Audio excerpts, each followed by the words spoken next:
रीवा में दशहरा पर्व के आयोजन के लिए गठित नगर विजयादशमी उत्सव समिति में बड़े वित्तीय घोटाले का खुलासा हुआ है। समिति के सदस्य राजनारायण मिश्र ने अध्यक्ष प्रकाश तरानी और कोषाध्यक्ष अमित डिगवानी पर गंभीर अनियमितताओं के आरोप लगाए हैं। मिश्रा ने ऑडिट रिपोर्ट प्रस्तुत कर दावा किया है कि समिति ने सैलरी मद में 3,26,000 रुपए और स्वच्छता कार्यक्रम में 1,87,000 रुपए का व्यय दिखाया है, जबकि धार्मिक आयोजनों के लिए बनी स्वयंसेवी संस्था में सैलरी का कोई प्रावधान नहीं है।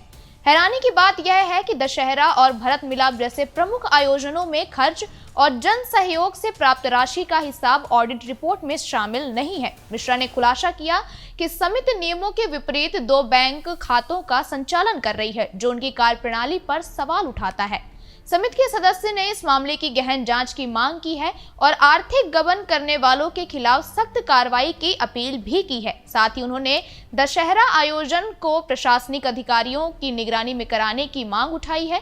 ज्ञात हो कि कमेटी द्वारा जो भी उत्सव किए जाते हैं उनके नियमानुसार उनके टेंट, लाइट व सजावट एवं प्रचार प्रसार हेतु बकायदा खुले तौर पर टेंडर की प्रक्रिया की जानी चाहिए और कम रेट देने वाले से ही कार्य संपादित करवाना चाहिए, परंतु कमेटी मनमाने ढंग से अपने चहेतों को काम देकर उपकृत करती है। लोगों ने दबी जबान से यह भी आरोप लगाया है कि कई बार चंदे में मोटी रकम उगाई जाती है, उनकी रसीद भी नहीं काटी जाती है और उसे खुर्द बुर्द कर दिया जाता है। लोगों का आरोप है कि इस तरह के क्रियाकलापों से शहर की धार्मिक एवं सांस्कृतिक भावनाएं आहत होती हैं। प्रकाश जी ने जो दशहरा समिति में 5 साल में ऑडिट रिपोर्ट पेश की है फर्म एंड सोसाइटी को, उस फर्म एंड सोसाइटी में पेश की गई रिपोर्ट का सत्यापन मैंने पेश किया है कि ये सच्चाई ये है।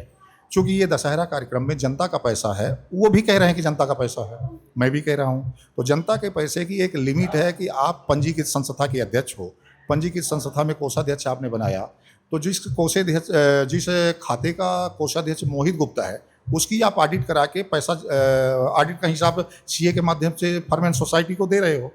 लेकिन उसी समिति में दूसरा कोषाध्यक्ष अमित डिगवानी को आपने तय कर लिया, नियुक्त कर लिया, बैंक ऑफ महाराष्ट्र में आपने खाता खोल लिया और उस खाते की ऑडिट आपने नहीं कराई, तो फिर समिति के 2 खाते आपने क्यों किया? ये सबसे बड़ी बात होती है। दूसरी बात, आप ये कहते हैं मैं पारदर्शिता के साथ काम करता हूँ, भगवान के लिए काम करता हूँ। मेरा निवेदन ये है कि पारदर्शिता के साथ काम कर रहे हैं तो 3,26,000 रुपये वेतन किसको दिया गया?